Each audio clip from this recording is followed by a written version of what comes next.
अस्सलाम वालेकुम, कैसे हैं आप सब। उम्मीद है बिल्कुल ठीक ठाक होंगे। आज अप्रैल की 23 तारीख़ है और काफ़ी गर्मी पड़ रही है और आज मैं आपको अपने कैलेंडर प्लांट की केयर के बारे में बताऊंगी कि आप अपने घर में अपने कैलेंडर प्लांट की किस तरह केयर कर सकते हैं, किस तरह उसको वाटरिंग करें, कैसा फर्टिलाइज़र डालें। इसलिए कि देखिए इतनी गर्मी में भी मेरे कैलेंडर के प्लांट के अंदर बहुत अच्छी फ्लावरिंग हो रही है और सारे ही प्लांट्स के अंदर हो रही है और देख देख के बहुत अच्छा लग रहा है। कैलेंडर का प्लांट सर्दियों का एक बहुत ही खूबसूरत फ्लावरिंग प्लांट है। इसमें कई तरह के फ्लावर्स मतलब कलर्स के फ्लावर्स खिलते हैं, सिंगल पेटल्स के फ्लावर होते हैं, डबल पेटल्स के होते हैं। बहुत बहुत अच्छा लगते हैं सर्दियों में ये प्लांट, ये फ्लावर्स हमको देखने में। और जैसे जैसे गर्मियाँ स्टार्ट होती हैं हम अपने प्लांट को यानी शेड एरिया में रखना शुरू कर देते हैं। सर्दियों में तो हमने इसको डायरेक्ट सनलाइट में रखा फुल डे की, लेकिन जब गर्मियाँ स्टार्ट होने वाली होती हैं तो हम ग्रेजुअली इसको डायरेक्ट सनलाइट से शेड एरिया में लेके आते हैं, लेकिन ऐसे एरिया में जहाँ पर ब्राइट इनडायरेक्ट सनलाइट इसको बहुत अच्छी तरीके से मिले। या फिर ये कि जैसे कि मैंने रखा हुआ है ऐसे अपने कुछ प्लांट्स के सराउंडिंग में जहाँ छन के बहुत मॉर्निंग की थोड़ी देर की डायरेक्ट सनलाइट मिल जाती है, बाकी देर वहाँ पर हल्की मतलब ब्राइट इनडायरेक्ट सनलाइट उसको मिलती रहती है और मेरे प्लांट की ग्रोथ बहुत अच्छी हो रही है। ये आप देख सकते हैं कि मेरे सारे ही चाहे छोटे से प्लांट हो सब के अंदर हो रही है इस वक्त भी बहुत अच्छी फ्लावरिंग। इस प्लांट की सबसे इम्पोर्टेंट बात यह है वाटरिंग और इसकी लोकेशन, ये आपने बहुत ख्याल रखना है। वो लोकेशन पे हम थोड़ा ज़्यादा बात कर लेते हैं इसलिए कि लोकेशन बहुत इंपॉर्टेंट है। यानी आपने अपने प्लांट को जैसे मैंने आपको बताया ब्राइट इनडायरेक्ट सनलाइट में रखना है और ऐसी जगह पे रखना है जहाँ ह्यूमिडिटी बरकरार है।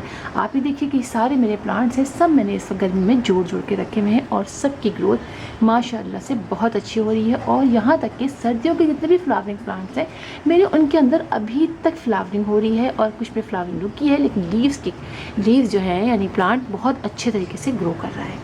उसकी वजह सिर्फ यही है कि प्लांट्स को गर्मियों में जोड़ जोड़ के रखना होता है। इसी तरह इस प्लांट को भी आपने सराउंडिंग में दूसरे प्लांट के रखना है जहाँ पर इसमें ह्यूमिडिटी बरकरार है, तो आपके प्लांट्स में बहुत अरसे तक समझिए फ्लावरिंग भी होती रहेगी और उसकी ग्रोथ भी बहुत अच्छी होती रहेगी। अच्छा, एक बात और भी आप याद रखिए कि अगर आपको लगे कि आपके प्लांट के अंदर फ्लावरिंग रुक रही है, जैसे कि अब देखिए मेरी फ्लावरिंग भी बास जो ये स्पाइक्स से निकलते हैं इसके अंदर ख़त्म हो रही है, तो मैं यहाँ से जो इसकी स्टिक है यहाँ से मैं कट कर दूँगी नीचे से। जैसे कि देखिए आप यहाँ से ये निकली ना स्टिक, मैं यहाँ से कट कर दूँगी ताकि प्लांट की ग्रोथ मज़ीद इसके लीव्स निकले, मज़ीद ग्रोथ हो। लेकिन चूँकि इतनी अच्छी फ्लावरिंग हो रही थी तो मैं अभी रुकी हुई थी कि थोड़ी सी और फ्लावरिंग हो जाए फिर मैं इसको कट कर दूँगी। तो हमें जैसे ही समझे कि आपको लगे कि अब प्लांट की ग्रोथ आपकी ख़राब हो रही है तो आप और फ्लावरिंग भी ख़त्म हो रही है तो आप नीचे से स्टिक को काट दीजिए ताकि फ्लावर जो है वो ताकि लीव्स जो हैं वो अच्छी तरीके से ग्रोथ कर सकें। और हाँ, कि जितने भी आपको लगे कि जो इस तरह से घास फूस निकल आती है, आपके लीव्स ख़राब हो रहे होते हैं, वो सारे आपने कट कर देने हैं।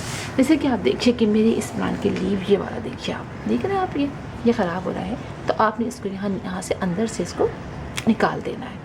इसलिए कि यही लीव जो होती हैं ये लीव जो है इससे फंगस लगता है और इसके अलावा आप ये समझिए इसी से जो है जैसे ये भी लीव ख़राब हो रहा है, यार इसको भी मैं निकाल दूँगी।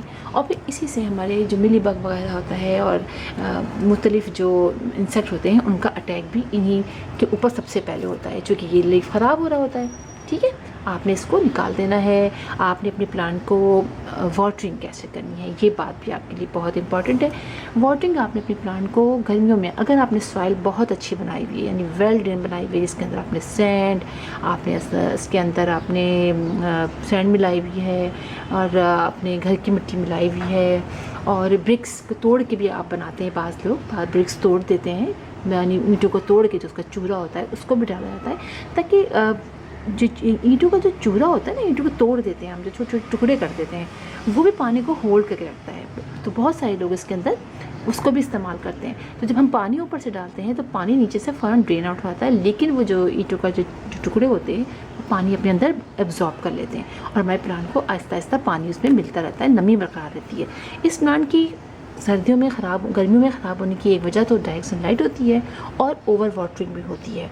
लिहाजा आपने ओवर वाटरिंग नहीं करना है, आपने इसके अंदर नमी को बरकरार रखना है।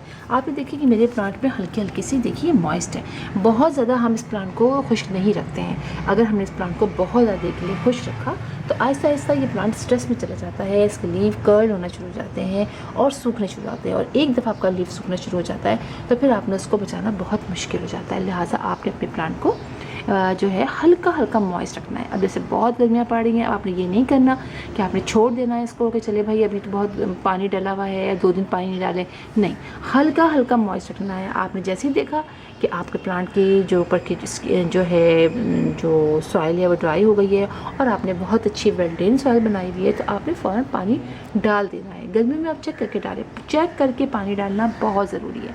बगैर चेक किए आप कभी भी अपने किसी प्लांट को पानी ना दिया करें।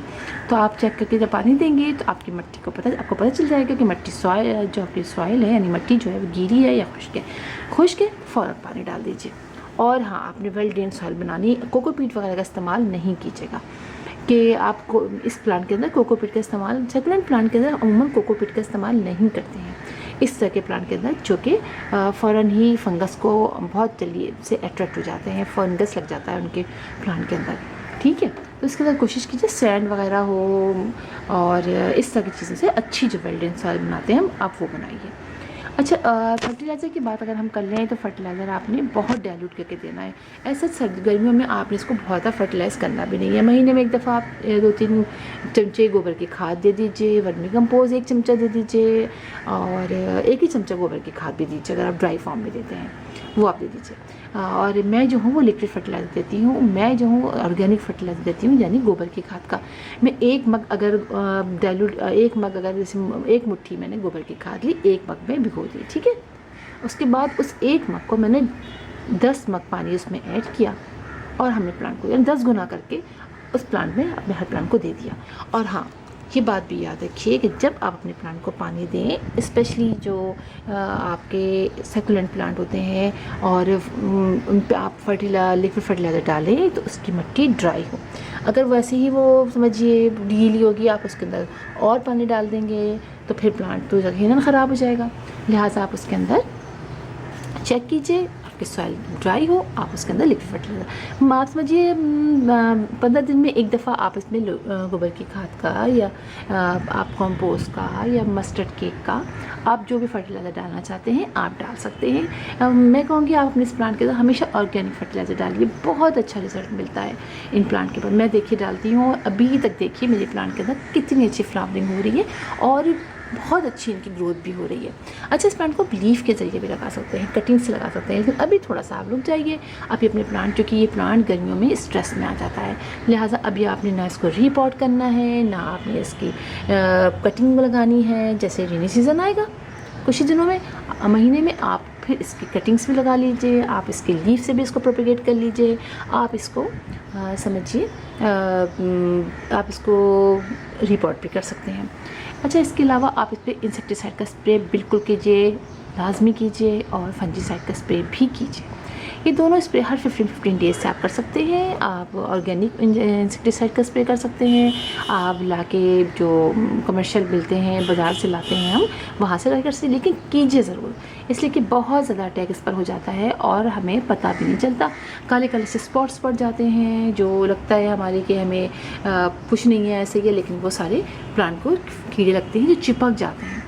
और इसके अलावा काले काले स्पॉट एक जैसे और पड़ते हैं जब हमारा प्लांट ख़राब हो जाता है, उसके लीफ में फंगस लगने लगता है। लिहाजा पानी का, इन चीज़ों का ख्याल आप बहुत रखिए। तो फिर इंशाल्लाह आप लोगों से मुलाकात होगी किसी और वीडियो में, किसी और टॉपिक के साथ। तब तक के लिए अल्लाह हाफ़िज़।